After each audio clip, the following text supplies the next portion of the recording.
Good morning, everybody. My name is Adrian O'Brien. I'm the Vice President of Business Development for Midnight Sun.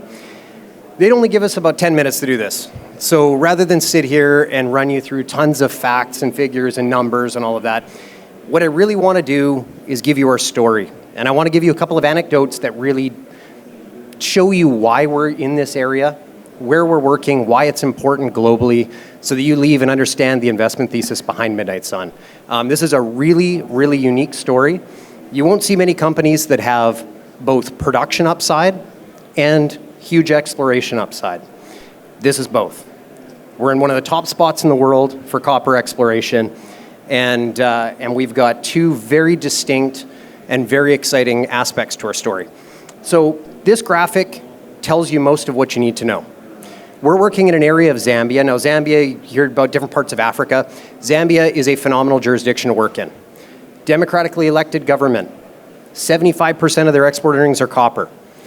Been a mining powerhouse for 100 years. They're one of the top copper producers on the planet. This is a great place to be.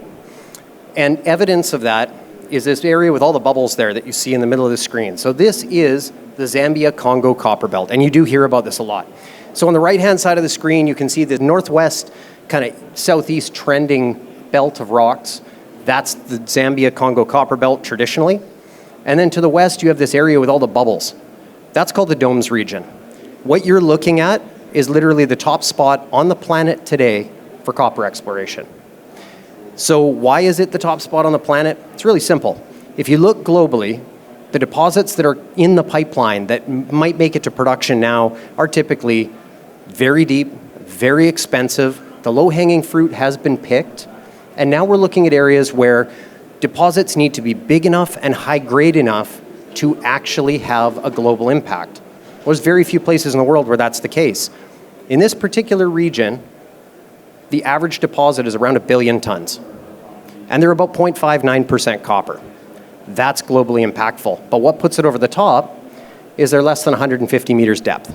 So these are open pit, these are easy, they come with a low capex, and so if you look at our property, which is right smack in the middle of all of those little bubbles, you're surrounded by, throw a 100-kilometer net over our property, VRIC, Rio Tinto, Anglo, Cobalt, First Quantum, Ivanhoe is there, Freeport is sniffing around, BHP is sniffing around.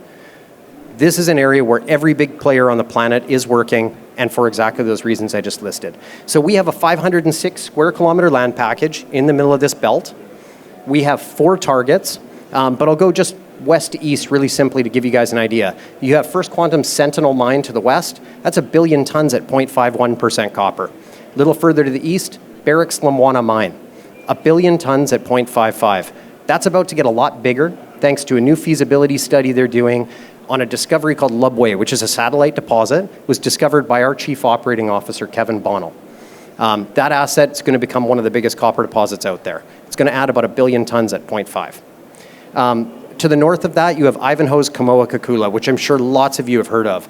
Kamoa-Kakula is 1.4 billion tons at 3% copper. Now that is a monster copper deposit. It's just 70 kilometers north of us. 6 kilometers east of our property is First Quantum's flagship asset. It's called Kansanshi. It's the largest copper producer in Africa. That is 1 billion tons at 0.66. So let's zoom in. This is the Domes region in Zambia. If you're in the DRC, it's a much more difficult area to work. It's going to have to give up a lot of your asset in order to move it forward. In Zambia, you own 100% of your asset. This is a great jurisdiction to be working in, and there's the 3 mines that surround us in Zambia. So you've got Sentinel, Lumwana, and Kansanshi, and there's Midnight Sun right in the middle. You can break our project up into 4 distinct, unique targets, and we have 2 deals in place. One of those is with First Quantum, and that's to work on oxide copper targets, and the goal is to get those targets into production in the next 12 months. It's a pretty aggressive goal, and we're on track to pull it off. So we just finished drilling. We have results coming. We have a resource coming over the next couple of months. Times are about to get very exciting on that target in particular. That's called Kaziba, and it's in the northwest corner of our property. And then we have this thing outlined in green down to the southeast. That's called Dumbo. That is the #1 target today in Zambia, and I'm going to show you why. If you look at the middle of that target, that green outlined boundary, that's our Dumbo target. That is a 20-kilometer long soil anomaly that's 0.73% copper peak value. So you remember I said those big mines that surround us are 0.59%? We have 0.73% copper at surface in soil. That has an overlay of a 20-kilometer long kill zone of vegetation, meaning nothing can grow over top of it because there's so much soil toxicity from an underlying copper system that has not yet been drilled. So we have this remarkable target. All of those drill intercepts you see on the left-hand side, those are historic drill intercepts from both us and First Quantum. Every one of those holes is economic. You'll see SDD-D06, 13.5 meters of 0.77. That's at surface with no strip. So this deposit or system or whatever it ends up being comes right to surface, and that's sulfide hosted. So this is a big prize for us. But you'll see the boundary of this property, south.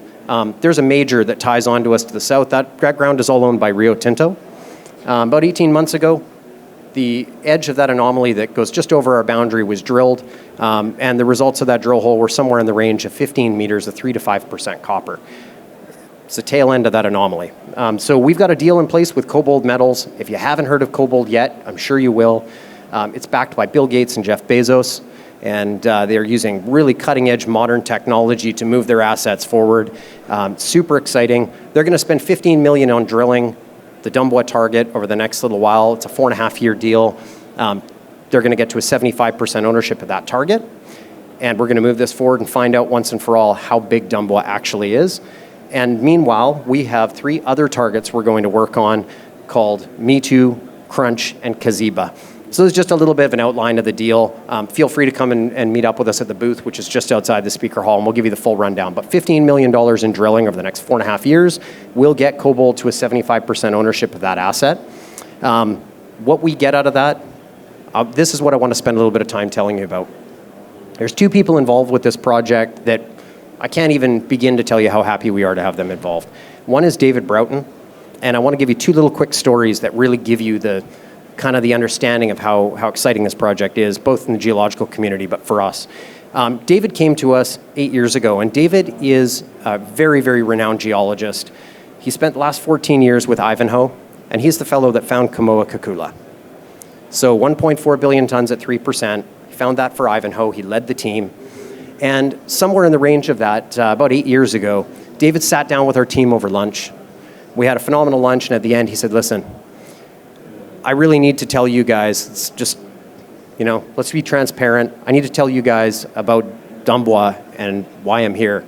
I don't know how you pulled it off, but somehow you guys ended up with the best target in Zambia. Whatever you do, sell your house, mortgage your house, do whatever the heck it takes. Do not lose that property. Hang on to it. This is 8 years ago. Fast forward 8 years, David leaves his job at Ivanhoe, ends up working as the chief copper geologist for Cobalt Metals, and David is the one that brought Cobalt to the table to do a deal with Midnight Sun 8 years later, exactly what he promised 8 years before. So we are working with them, and David is now leaving our project. So he did all the development work at Kansanshi, he found Kamoa-Kakula, and he's hoping to repeat it with Dumbo for Midnight Sun. Secondarily, Kevin Bonnell came to us through a company called VRIC.